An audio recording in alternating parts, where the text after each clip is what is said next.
going to show you how to turn a PDF worksheet into a slides presentation that will allow students to edit it without like deleting parts of your worksheet.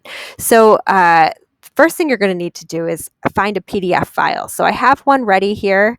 It's called Current Events. It looks like this. I got it online. I downloaded it and I have it saved in my downloads folder.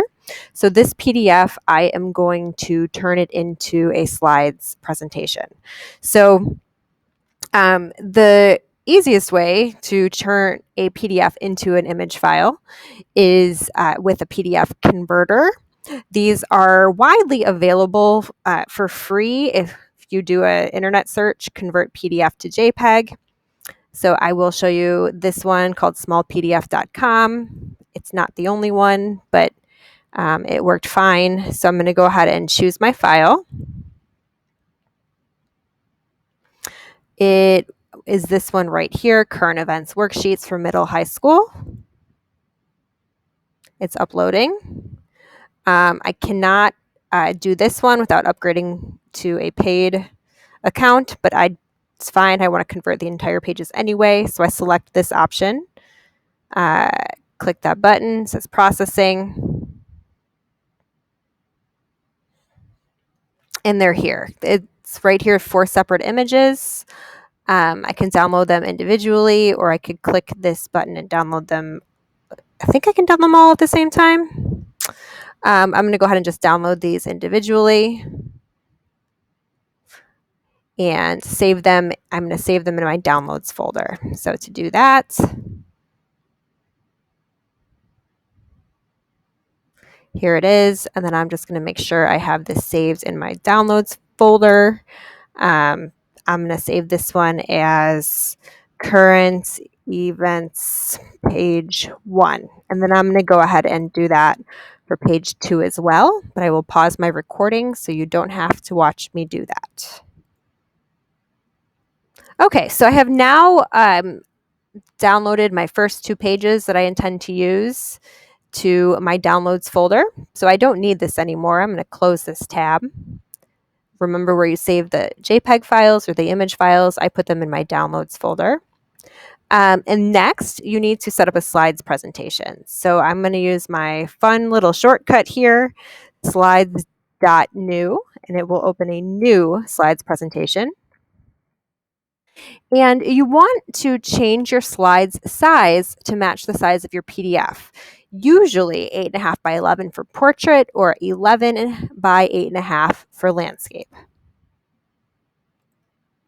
So to do that, I am going to File,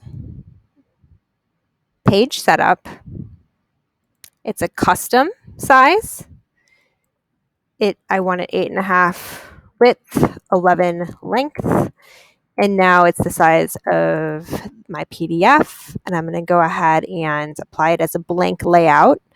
And I'm going to title this Current Events Worksheets. All right, and then my next step here, I upload those images as slides backgrounds. So I'm going to click back over to my Current Events Worksheet. Background, this button in the menu bar.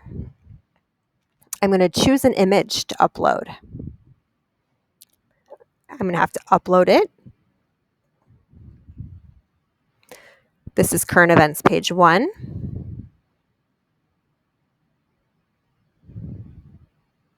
Click Done. And now this is my background, so I can't move this around. My students can't move this around. I'm going to go ahead and add another page to my slides here. And I am going to show you how to do that again. Background, image, choose image, browse to upload. I am looking for Current Events page 2. Done. So here we go.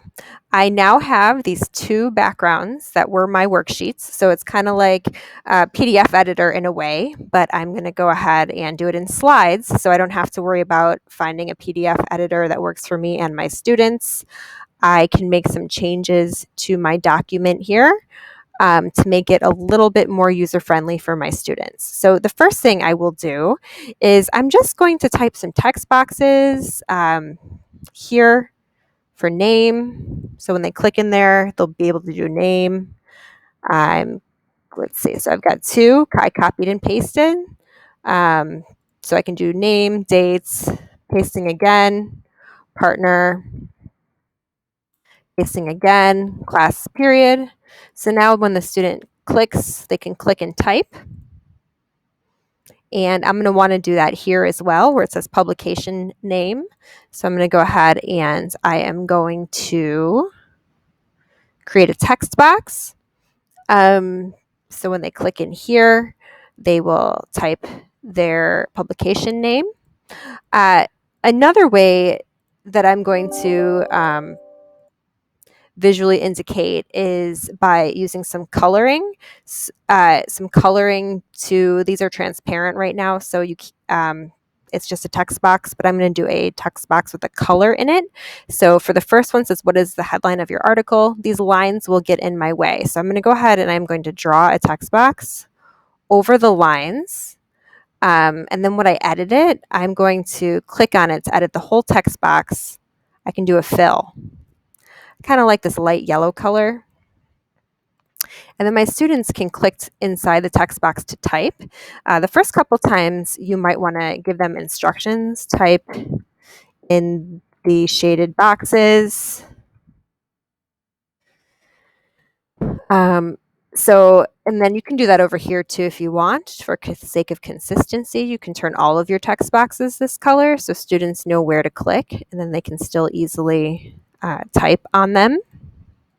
So I'm just going to go ahead and take the time to do that.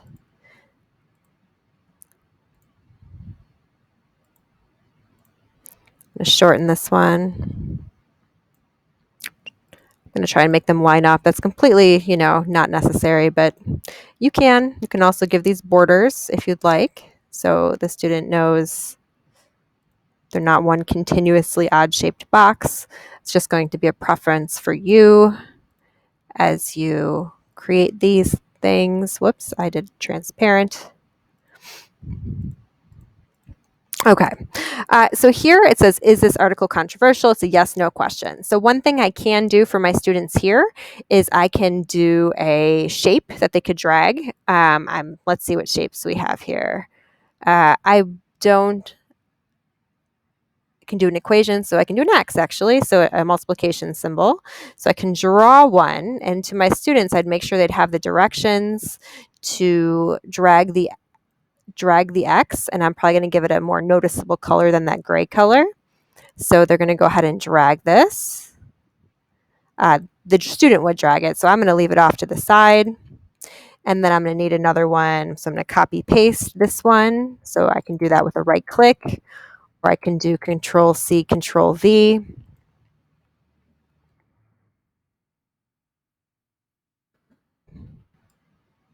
Paste, whoops, there we go. Then drag this into this box right here.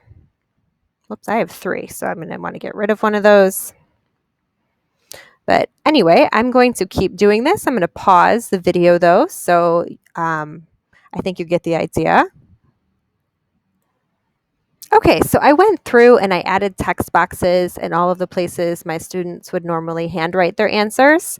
And if I had any yes/no questions, I added the multiplication symbol for the students to drag over. And then to share this is slide 2, to share this with your students, you would share however you would normally share a slides presentation through the Google Integrated Assignment through Schoology, or maybe you use another way. But I just thought I would show you how to take a PDF and turn it into a slides presentation so you can continue to use PDFs with your students and without having to bring in any external tools. So please let me know if you have any questions. Thank you.